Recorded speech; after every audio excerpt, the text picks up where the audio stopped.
खरगोन में रामनवमी वाले दिन जमकर पत्थर चले थे। शोभा यात्रा निकालने वाले लोगों पर बरसे थे ये पत्थर। उपद्रवियों ने जमकर तांडव किया था। एसपी को गोली लगी थी और कांस्टेबल घायल हुए थे। अराजक स्थिति हो गई थी। मगर अगले ही दिन इसी खरगोन के इसी इलाके में जहां पत्थर बरसे थे, वहीं पर बुलडोजर गरजा। चुन चुन कर घर गिराए गए। मैसेज ये दिया गया कि जो पत्थर चलाएगा उसका घर गिराया जाएगा। बहुत साफ कहा था, जहां से पत्थर आएंगे वहीं के तो पत्थर निकाले जाएंगे। इसमें हम कोई ऐसा थोड़ी कह रहे हैं कि हम बिना कहे कर रहे हैं। अतिक्रमण जहां है वहां कार्रवाई हो रही।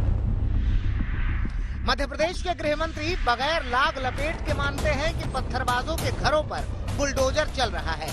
तो फिर सवाल यह है कि क्या दंगा सिर्फ एक ही पक्ष की ओर से किया गया? दूसरे पक्ष पर कार्रवाई क्यों नहीं हो रही है? इस सवाल का जवाब भी नरोत्तम मिश्रा के पास है। प्रारंभ कौन करता है, बचाव में कौन करता है, दो अलग अलग बातें हैं। पत्थर कहां से आए, शुरुआत कहां से हुई, ये है ना मूल बात। तो सर जहां से शुरुआत हुई सिर्फ उन्हीं पे कार्रवाई होगी, जो रिएक्ट किए उनके ऊपर कोई कार्रवाई नहीं होगी? क्यों होगी उन पे? अपना बचाव भी नहीं करे आदमी। और आप पहले से तैयारी करे बैठे हो, पत्थरों का ढेर लगाए हो, गिट्टियों के ढेर लगाए हो, असला लिए हो, बंदूक लिए हो, रिवाल्वर लिए हो। एसपी को गोली लग रही है, पुलिस वालों को चोटें लग रही हैं, टीआई घायल है, कांस्टेबल घायल है। ये क्या है? लेकिन मध्य प्रदेश की सरकार की ये कार्रवाई विपक्ष को नागवार गुजरी। कांग्रेस ने सवाल किया कि मध्य प्रदेश की सरकार ने 24 घंटे में ही एक पक्ष को मुजरिम कैसे मान लिया और किस हिसाब से इतनी जल्दी घर तोड़ने की कार्रवाई कर डाली। एक रात में ये कहां से चिन्हित कर लिया कौन दोषी है? ये दोषी अगर कोई है, जांच कीजिए उच्च स्तरीय, और जांच करने के बाद कोई दोषी आता है तो उसके खिलाफ कार्रवाई कीजिए। लेकिन एक सिरे से लोगों के घर तोड़ देना, दुकान तोड़ देना, ये कहीं से भी कानून सम्मत कार्रवाई नहीं है। कानून सम्मत कार्रवाई है कि पूरी जांच कराते, जो आते चिन्हित होते उनको वो करते हैं। यही सवाल असदुद्दीन ओवैसी कर रहे हैं कि एक तरफा कार्रवाई क्यों की जा रही है?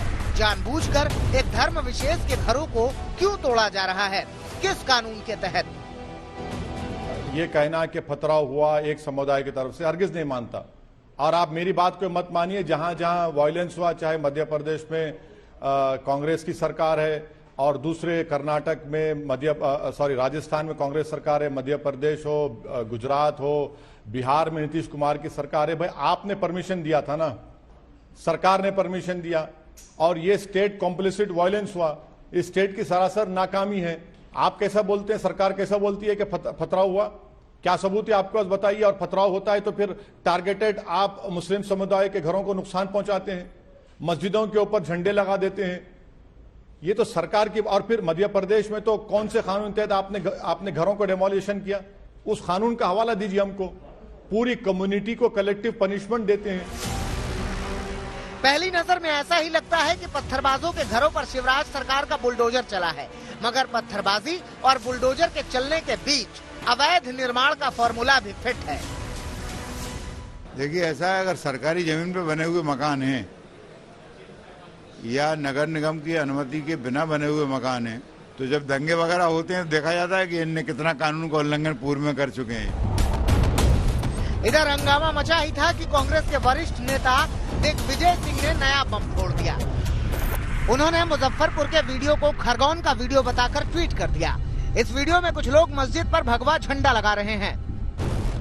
इस वीडियो को ट्वीट करने के साथ ही दिग्विजय सिंह ने लिखा कि तलवार लाठी लेकर धार्मिक स्थल पर झंडा लगाना क्या उचित है? हालांकि जल्द ही दिग्विजय को एहसास हुआ कि गलत ट्वीट कर दिया, तो उन्होंने ट्वीट डिलीट कर दिया। मगर तब तक बीजेपी को मौका मिल चुका था। श्री दिग्विजय सिंह ने मध्य प्रदेश में धार्मिक उन्माद फैलाने का षड्यंत्र रचा है। प्रदेश को दंगों की आग में झोंकने की साजिश की है, और मेरे प्रदेश में दंगा फैलाने की कोई साजिश करेगा तो वो कोई भी हो, मैं बर्दाश्त नहीं करूंगा। अब मध्य प्रदेश में पत्थर और बुलडोजर वाली लड़ाई अपने चरम पर है। देखना होगा कि ये लड़ाई आगे कहां तक जाएगी। भोपाल से हेमेंद्र शर्मा के साथ आज तक ब्यूरो।